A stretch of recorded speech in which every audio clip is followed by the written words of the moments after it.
सीधी तस्वीरें इस वक्त आप देख सकते हैं। कांग्रेस उत्तराखंड स्क्रीनिंग कमेटी के जो चेयरमैन हैं अविनाश पांडे जी, वो पहुंच चुके हैं। साथ में जो है कांग्रेस के वरिष्ठ नेता अजय कुमार और वीरेंद्र सिंह राठौर जो है साथ में हैं। ये सीधी तस्वीरें हल्द्वानी से आप देख सकते हैं। स्क्रीनिंग कमेटी जो है पहुंच चुकी है। ये सीधी तस्वीरें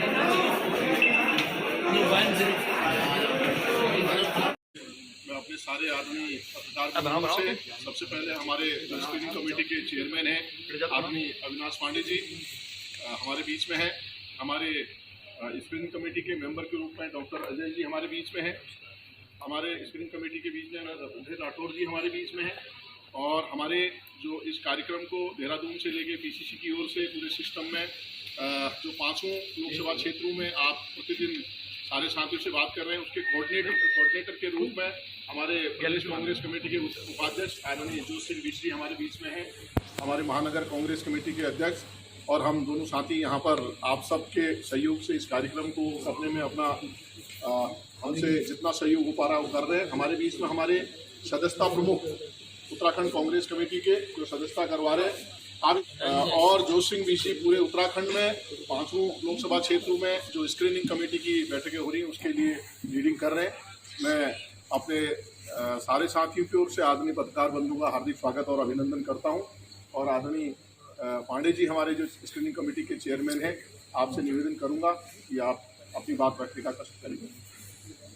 हमारे जिला कांग्रेस कमेटी के सम्मानीय अध्यक्ष, हमारे सम्मानीय नगर अध्यक्ष, मेरे साथ आए हुए सम्मानीय स्क्रीनिंग कमेटी के सदस्य डॉक्टर अजय कुमार जी, हमारे साथी भाई वीरेंद्र राठौर जी, प्रदेश कांग्रेस कमेटी के उपाध्यक्ष जोत सिंह जी और हमारे सदस्य समिति के सम्मानीय अध्यक्ष भाई भंडारी जी, उपस्थित प्रदेश कांग्रेस कमेटी, जिला कांग्रेस कमेटी एवं महिला कांग्रेस कमेटी के सभी सम्मानीय पदाधिकारी और मेरे उपस्थित पत्रकार भाई।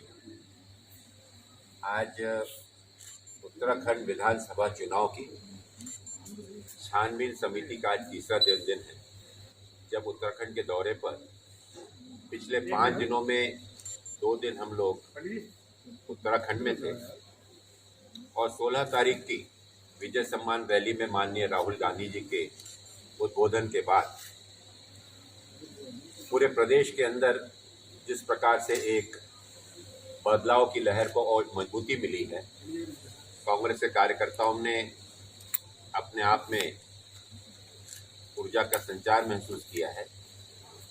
उसके बाद इस दौरे के तीसरे दिवस, इससे पहले 2 दिन हल्द्वानी में आने वाली विधानसभा के लिए जो हमारे इच्छुक उम्मीदवार हैं उनके साथ में मुलाकात का ये सिलसिला आज इसकी कड़ी में तीसरा दिन शुरुआत हुई है। इन दिनों में कल और परसों हमने तकरीबन 25 विधानसभाओं के उम्मीदवारों से मुलाकात की, वहाँ के स्थानिक राजनीतिक और संगठनात्मक विषयों पर चर्चा की और आने वाले चुनाव में किस प्रकार से हम एक मजबूत इस प्रक्रिया को आगे बढ़ा रहे हैं। साथियों,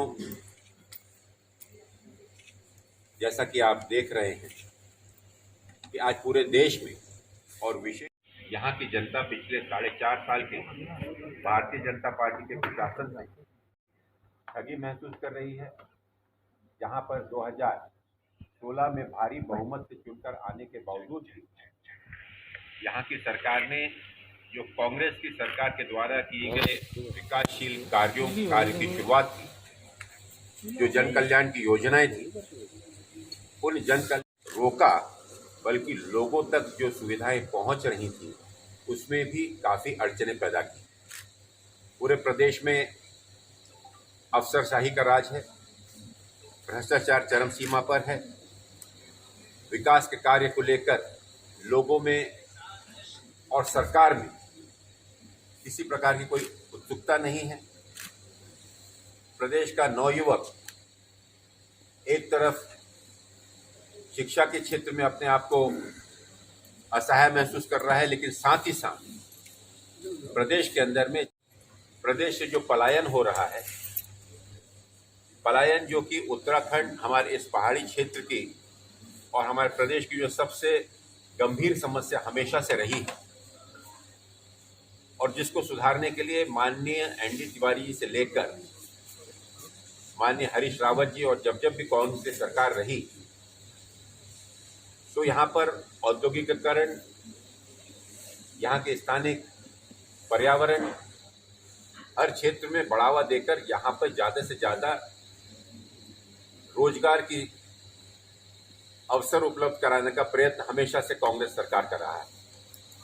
लेकिन पिछले दिनों कोविड के कारण जो देश में बाहर भी हमारे साथी थे वो वहाँ से पलायन होकर यहाँ वापस आए, लेकिन अन्य प्रदेशों में भी रोजगार के अवसर कम हो जाने के कारण या उसमें बहुत बुरी तरह से गिरावट आने के कारण आज जहां पूरा देश और विशेष रूप से उत्तराखंड आज बेरोजगारी से पूर्ण रूप से त्रस्त महसूस कर रहे हैं।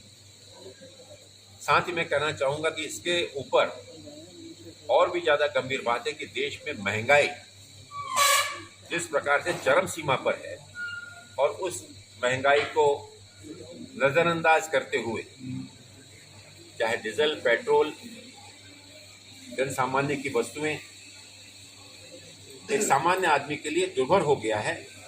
इस प्रकार के महंगाई के बीच में अपने खर्चे को चलाना, आर्थिक आय कम हो गई। और अगर पिछले दिनों आप देखें तो जिस क्षेत्र में हम बैठे हुए हैं, यहाँ पर हमारे किसानी और एग्रीकल्चर जो इस क्षेत्र का सबसे महत्वपूर्ण व्यवसाय है, किस तरह से किसानों को पिछले 2 सालों में चाहे भूमि अधिग्रहण के नाम पर और या 3 काले कृषि कानूनों के नाम पर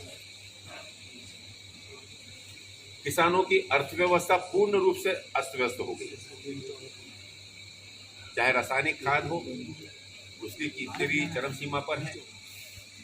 सब मिलाकर अगर देखें तो आज प्रदेश में जो माहौल बना हुआ है, निश्चित रूप से यह दर्शाता है कि प्रदेश में एक बदलाव की लहर है और ये बदलाव की क्रांति आने वाले विधानसभा में उत्तराखंड में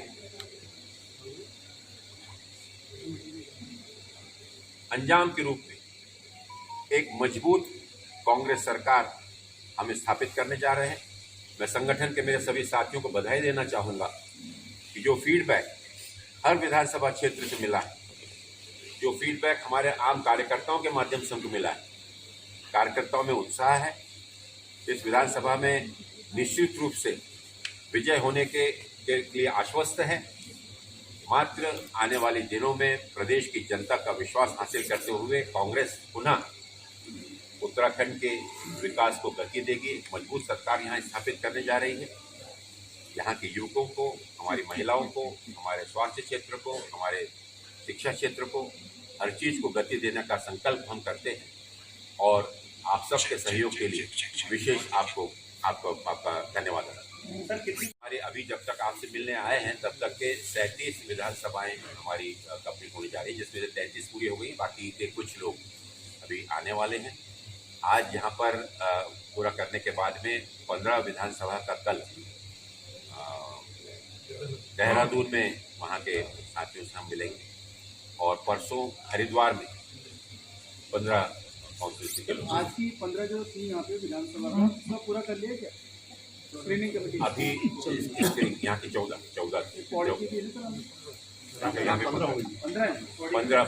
15 थी, उसमें से हमारी अभी 9 होगी। 9 कंप्लीट हो गई। आज 9 कंप्लीट होगी।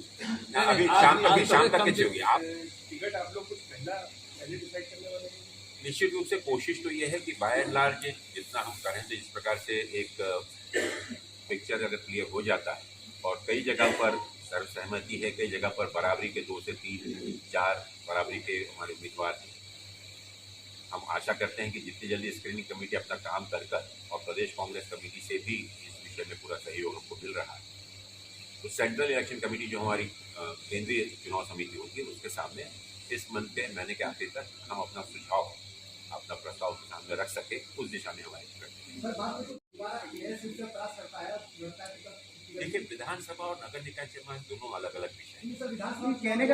इनका कहने का मतलब है कुछ मानक बनाए गए हैं कि जैसे निगम के इस प्रकार के अभी तक प्रदेश कांग्रेस कमेटी ने किसी प्रकार का नियम नहीं बनाया हुआ है। हमारा काम छानबीन करने का है और इसमें विशेष रूप से अच्छी छवि वाले पॉपुलर जिनके आने के लिए जिन्हें काबिलियत हो और जिन्होंने संगठन के लिए कार्य किया हो, इनको प्राथमिकता देना चाहिए। सर जिस प्रकार से सर जैसे जो भाजपा में शामिल हुए हैं कांग्रेस के लोग उनको टिकट को लेकर विरोध कर रहे हैं, जैसे नैनीताल सीट की बात करें सरिता साफ तौर से विरोध कर रही है, तो क्या ऐसे में कैसे विरोध कहीं पर भी किसी ने, ये तो सब लोगों ने अपनी अपनी भावना व्यक्त की है, विरोध किसी ने भी कोई नहीं किया। कांग्रेस का कार्यकर्ता एक अनुशासन प्रिय कार्यकर्ता है।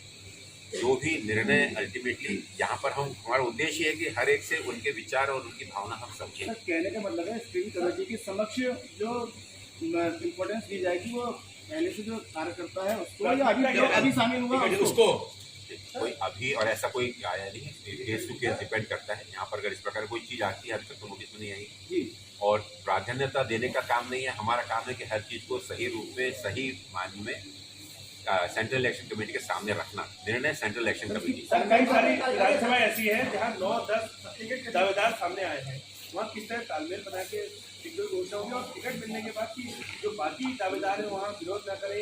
निश्चिंत रहिए, इस बारे में पार्टी और पार्टी के हमारे नेतृत्व इसका पूरा ख्याल रखिए और जो लोग अगर बराबरी समतोल हैं, अगर नहीं टिकट तो एक ही को मिलेगी, लेकिन जो अगर छूट भी जाता है तो वो उनको अनदेखा नहीं किया जाएगा। उसको भी सरकार के महत्वपूर्ण भागीदारी दी जाएगी, संगठन की जिम्मेदारी दी जाएगी। तो इस प्रकार से, इसी प्रकार से होता है। तो एक तो सर कब तक हरीश चुनाव लड़ पाएंगे हल्द्वानी से? हल्द्वानी दावेदारी करेंगे ऐसा पूरे कहीं पे भी न जाए। कांग्रेस मजबूती के साथ एक है। मतभेद कुछ विषयों को लेकर के हो सकते हैं, लेकिन मनभेद किसी के बीच में नहीं है। कांग्रेस एक संगठन के रूप में मजबूती के साथ इस चुनाव को फेस करती है। विषय में आप बात कर रहे हैं कि कमेटी तो इसके ऊपर से तो कोई आदमी आएगा नहीं, इन्हीं में से मिलेगा। इन्हीं में सवाल ये है, जैसे अभी हाल में आए यशपाल आर्य जी, संजीव जी, उन्होंने आज आवेदन किया आपके समक्ष? बिल्कुल, वो इंटरव्यू के लिए आए, भाजपा नंदा से आ चुके। बिल्कुल सर एक सवाल ये हो रहा है, जैसे सभी जगह में सर अभी किसी की भी कोई टिकट फाइनल नहीं है। टिकट का निर्णय जो होता है वो सेंट्रल इलेक्शन कमेटी और पार्लियामेंट बोर्ड लेता है। तो हमारा काम है स्क्रूटनी करना, छानबीन करना, स्क्रीनिंग करना, जो कार्य हम लोग करते हैं। टिकट देने का निर्णय स्क्रीनिंग करना। मानक रखे हैं जो आप कैंडिडेट सिलेक्शन कर रहे हैं, निश्चित रूप से चुन के आना सबसे पहली प्राथमिकता है, उसका लोकप्रिय होना दूसरी प्राथमिकता है, संगठन के प्रति उसका समर्पण और संगठन में योगदान निश्चित रूप से वो मायने रखता है और साथ ही साथ उसकी पार्टी के विचारधारा के साथ में विश्वास, आइडियोलॉजी, पार्टी आइडियोलॉजी के साथ में उसका पूर्ण विश्वास होना चाहिए, नेतृत्व पर विश्वास होना चाहिए, हमारी कार्यशैली पर विश्वास होना चाहिए, उसके पूर्ण